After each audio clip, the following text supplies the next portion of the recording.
Hola a todos, mi nombre es Federico Santamaría, soy médico de emergencias y terapeuta de Shiatsu, formado en la Escuela Internacional de Shiatsu, la Escuela Japonesa de Shiatsu del maestro Shigeru Onoda en Madrid, España.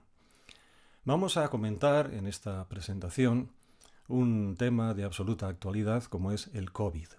Y concretamente nos vamos a centrar en las secuelas de la enfermedad y en cómo podemos paliar o podemos mejorar algunas de ellas con nuestras técnicas de Shiatsu. No vamos a plantear ni la prevención ni el tratamiento de la propia enfermedad con nuestras técnicas, sino el aspecto residual, las secuelas que padecen este tipo de pacientes, ya que hace ya algún tiempo que empiezan a llegar a nuestros centros, a nuestras consultas, pidiendo ayuda para mejorar estos aspectos residuales que pueden ser tremendamente invalidantes para muchos de ellos. Un virus es un ser vivo, entre comillas, muy simple y prácticamente consta de una envoltura y de un material que se encuentra dentro de su interior.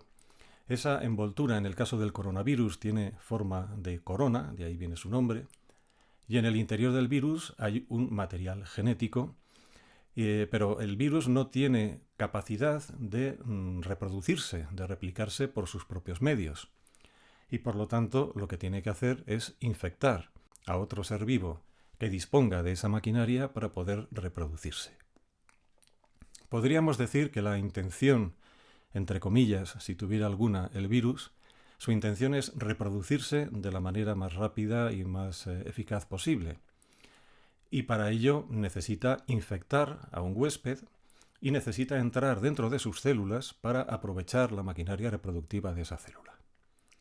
En esta imagen, en la parte superior izquierda, vemos como un coronavirus se ha acoplado a una estructura, a una llave que le va a permitir introducirse en el interior de la célula, y una vez dentro lo que hace es invadir literalmente esa célula y ocupar su maquinaria reproductiva para hacer el mayor número posible de copias de sí mismo.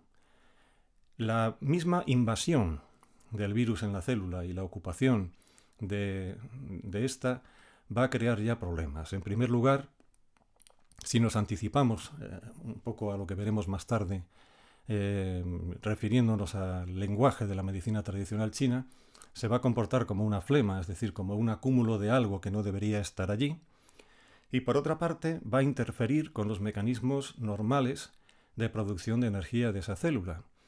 Y el hecho de no permitir que la célula transforme los nutrientes, el combustible, que no lo transforme en energía, va a suponer un trastorno que podríamos asimilar a la pérdida o a la insuficiencia del chi de bazo. Lo iremos viendo más adelante. Una vez que el virus ha conseguido reproducirse, las copias del virus salen al exterior con intención de ir haciendo lo mismo. Uno de los temas que se barajaban al principio es realmente cómo consigue entrar a determinados tejidos el virus. Es un virus fundamentalmente respiratorio y está claro que entra a través del aparato respiratorio, pero por ejemplo la entrada del virus en el cerebro ha sido un tema que se ha tardado un poquito en dilucidar. ¿Cómo llega el virus a nuestro cerebro? Pues hoy en día sabemos ya que el virus consigue entrar en las fosas nasales y consigue invadir el nervio olfatorio. Y esto es lo que explica que algunos pacientes tengan pérdida de olfato y tengan pérdida de gusto en las primeras fases de la infección. El cerebro está protegido por una serie de barreras, por una serie de membranas, pero el nervio consigue llegar directamente al interior del cerebro obviando esas precauciones. Y esa es la razón por la cual las personas que tienen inicialmente una pérdida de olfato tienen determinados problemas cerebrales porque por proximidad suele invadir la parte anterior del cerebro, la corteza prefrontal, que es la parte más humana, más evolucionada, y esto explica que estos pacientes tengan problemas de memoria, lagunas, problemas de atención, que pierdan habilidades básicas, por afectación de la parte más evolucionada humana del cerebro, que es la parte prefrontal. A través del propio pulmón también hay una vía de infección, que es el nervio vago, y en este caso la infección llegaría a núcleos que están situados en la base del cerebro. Y esto explica probablemente los automatismos que se ven alterados en el sentido de problemas de ritmo cardíaco, problemas de patrones respiratorios, porque la parte afectada es una parte distinta. Pero tenemos que revisar, aunque sea brevemente, para comprender todo esto, en qué consiste nuestro sistema inmune. Nuestro sistema inmune tiene dos grandes divisiones. Una inmunidad innata, es decir, una inmunidad con la que ya nacemos, que está ya programada en nuestro nacimiento, y que no necesita aprendizaje. Y, en segundo lugar, una inmunidad adaptativa, que lo que va haciendo es aprender de las experiencias que vaya teniendo a lo largo de nuestra vida con distintas amenazas. Y esta inmunidad adaptativa, a su vez, tiene dos grandes divisiones. Una que actúa en la sangre, que es la inmunidad humoral, y otra que actúa en el interior de las células. Si nosotros nos vemos enfrentados a la amenaza de un virus, por ejemplo, el coronavirus, teóricamente podríamos hacer frente a esa amenaza con la inmunidad innata. Sería posible. Esta inmunidad innata no genera anticuerpos. Es decir, que si nosotros superamos la infección de coronavirus gracias a ese mecanismo, no generaremos anticuerpos. Si el problema tiene lugar a nivel celular tenemos unos linfocitos especializados, que son los linfocitos T, que pueden hacer frente a la infección y podrían teóricamente controlarla. Los linfocitos T no generan anticuerpos. Y otra tercera posibilidad es que la pelea, la guerra, tenga lugar en la sangre y que se active otro tipo de linfocito, que son los linfocitos B, y estos linfocitos sí que crean anticuerpos. Por lo tanto, una persona que se enfrente a la infección, en este caso del COVID, la puede solucionar a distintos niveles. Y una cosa que quizás no se está contando bien, o de la forma que necesitamos entender una persona de a pie, es que el hecho de no tener anticuerpos después de una infección por COVID no significa necesariamente que algo haya salido mal, sino que puede indicar que se ha resuelto esa amenaza en base a elementos que no son mayoritariamente los linfocitos B, que son los que crean estos anticuerpos. Las formas que tenemos de detectar la propia infección y de ver la evolución, pues las conocemos todos, yo creo que sobradamente. Por una parte, la famosa PCR. La PCR es una técnica que probablemente es lo mejor que tenemos y que detecta fragmentos del virus. Cuando hacemos una PCR, lo que hacemos es buscar trocitos del virus. Ventajas e inconvenientes de la PCR. La PCR, en contra de lo que algunos quieren hacernos creer, es bastante específica y bastante sensible. Y todos sabemos que desde que te contagias hasta que empiezas a tener síntomas, pueden pasar unos cuantos días en los cuales, por cierto, esa persona, sin saber que está infectada porque se encuentra perfectamente, está siendo infecciosa, está contaminando a los demás con sus aerosoles, con sus virus. La PCR, en los primeros momentos de la infección, al cabo de pocas horas o de pocos días, ya es positiva. Y la PCR se va a mantener positiva en los momentos en que la infección esté activa, pero tiene un inconveniente.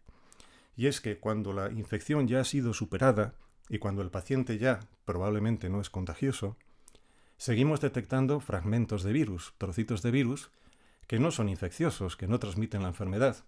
Pero esa es la razón por la cual personas curadas pueden tener una PCR positiva hasta que se eliminan los fragmentos de virus. Y la segunda cosa que hemos empezado a buscar desde hace tiempo son las inmunoglobulinas, los anticuerpos. Hay dos tipos de anticuerpos fundamentales. Unos que se generan en las primeras fases de la infección y otros más tardíos. La IgM, la inmunoglobulina tipo M, es la inmunoglobulina, el anticuerpo que generamos a corto plazo. Y la IgG es otra inmunoglobulina, otro anticuerpo que se genera un poquito más adelante. La IgM va a ser detectable en las primeras semanas de infección y la IgG se va a detectar un poquito más tarde y todavía no sabemos, porque no tenemos perspectiva, no tenemos tiempo, cuánto tiempo va a durar esa inmunoglobulina, ese tipo de anticuerpos, ni con la infección natural ni con el tema de actualidad que son las vacunas. Pero detectando la IgM y la IgG y viendo la cantidad que hay de una y de otra, podemos hacernos una idea de en qué fase de la infección estamos. Si predomina la IgM, estamos en una fase precoz de la infección, y si detectamos solamente una IgG, significa que la infección ya está en una fase más tardía.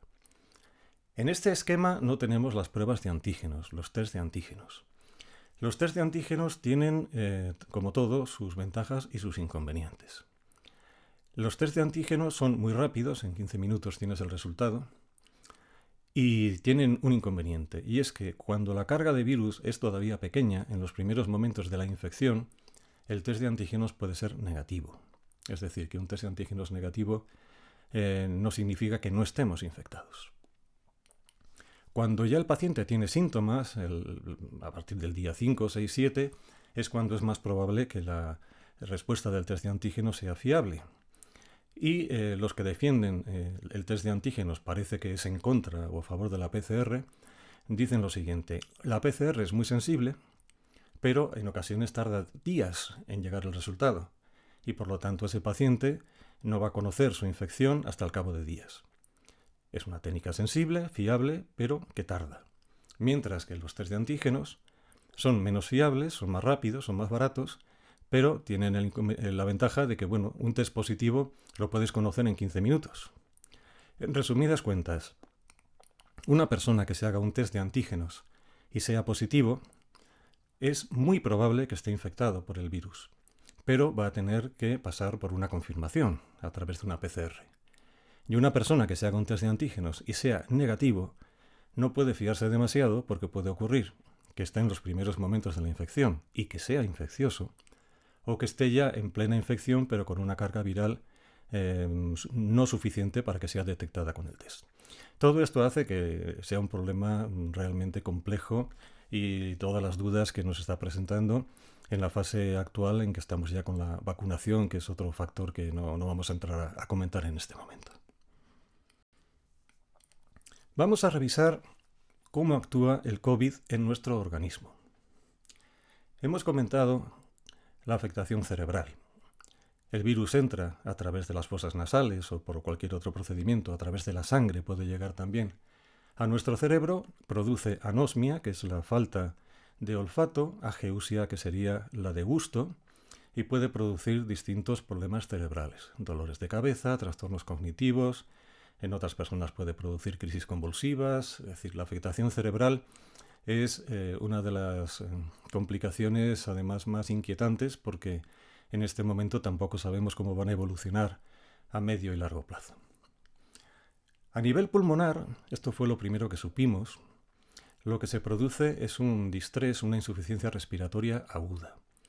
Y además hay que decir que son pacientes que pasan de estar bien o relativamente bien a estar intubados en una UBI en un plazo de horas. Podemos decir que la infección por COVID, en líneas generales, el paciente va o muy bien o va muy mal. Hay pacientes que pasan infecciones en su casa de una manera leve y hay otros pacientes que, por una razón que veremos a continuación, algo pasa en su sistema inmune que se complican en un plazo de pocas horas y acaban intubados en una unidad de vigilancia intensiva. Otra cosa que aprendimos es que hay formas digestivas. Y hay personas que se contagian del virus y que la clínica que tienen es indistinguible de una gastroenteritis leve, por otra parte. Personas que tienen náuseas, vómitos, diarrea, un mínimo dolor abdominal, una pérdida de apetito, y que en otro momento de la historia lo hubiéramos considerado sin más una gastroenteritis leve, puede ser una forma de presentación del COVID.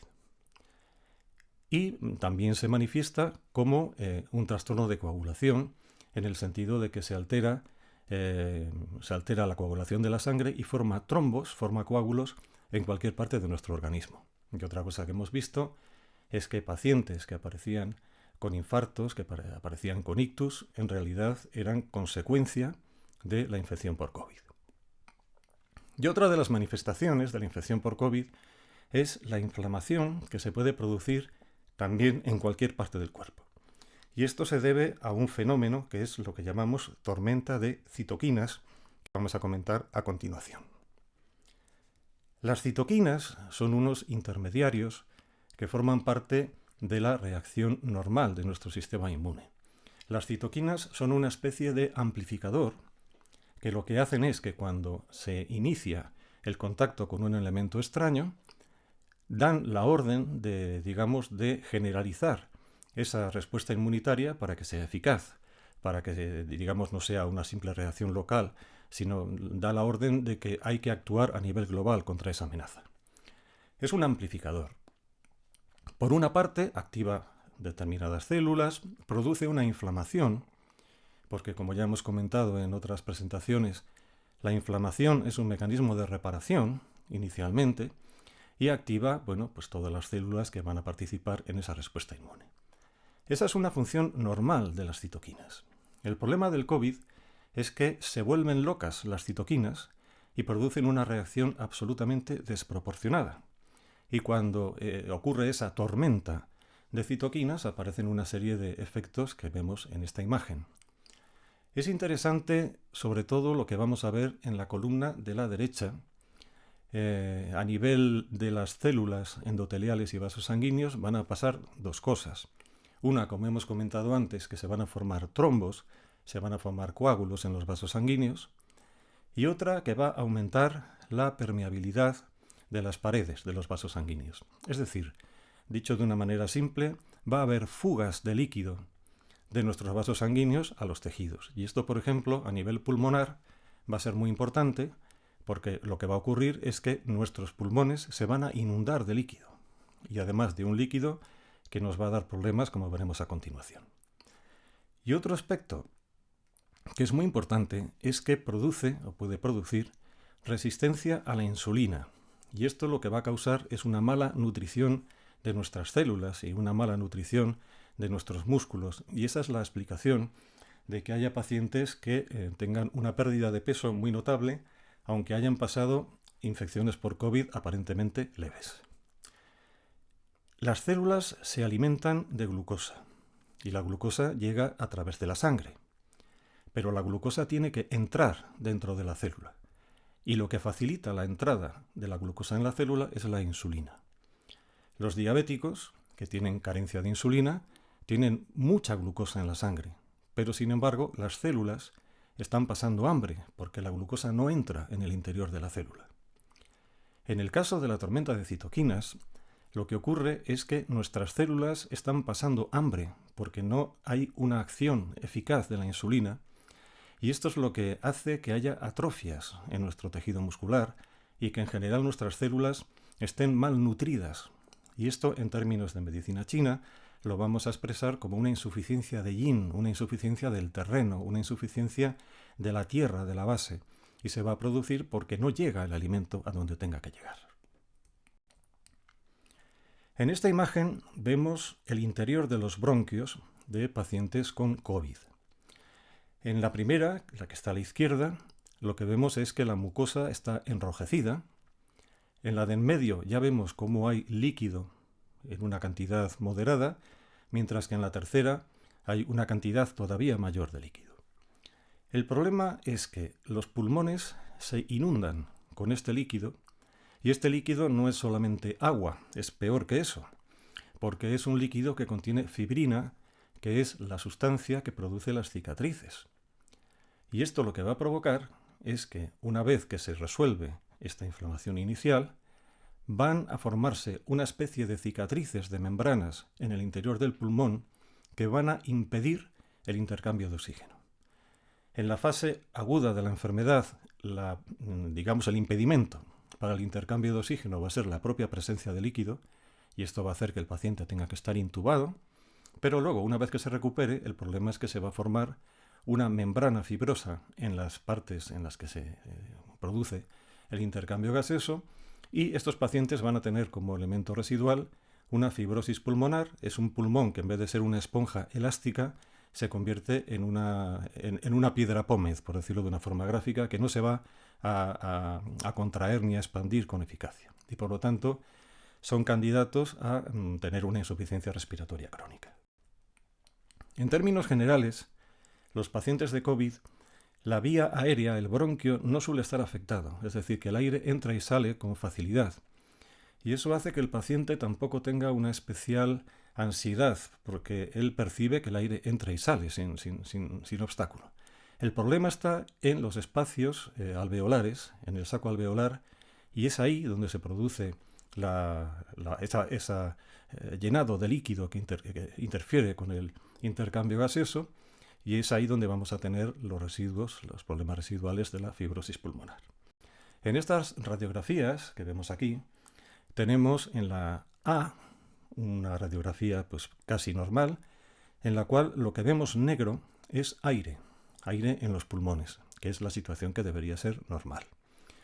Y ese color negro, que sería la presencia de aire, vemos como en la B, C, D, E, F cada vez se va volviendo más blanco por la presencia de líquido en el interior de los pulmones.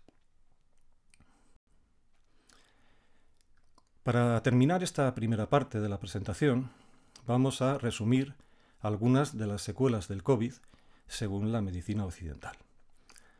Todos los pacientes que sufren este tipo de infección van a tener secuelas emocionales prácticamente constantes. Son personas que han sufrido miedo porque saben, cualquier persona consciente, cómo puede terminar esta infección, que ha tenido una mortalidad importante.